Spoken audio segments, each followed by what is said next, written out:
Les institutions d'appui à la démocratie doivent être contrôlées par le Sénat, au même titre que le gouvernement, les entreprises publiques et les établissements et services publics.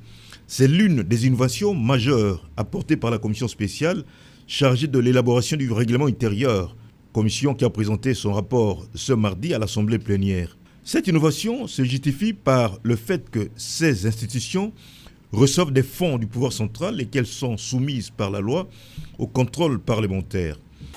Article 27, 28 nouveaux. Pour plus de clarté, votre commission spéciale a reformulé l'alinéa 1er de cet article comme suite.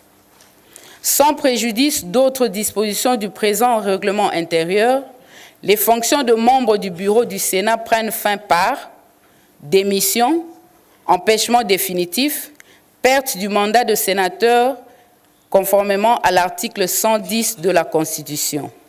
Quant au statut du sénateur à vie, il est dispensé des obligations auxquelles est tenu le sénateur élu.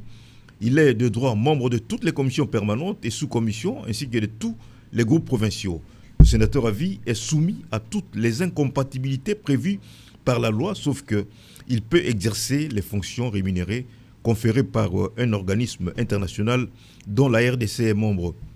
Le rapport a été adopté en attendant des amendements écrits pour l'adoption du règlement intérieur qui constitue le dernier virage avant l'installation du bureau définitif. L'Assemblée plénière a par ailleurs pris acte de l'invalidation d'un sénateur par la Cour constitutionnelle.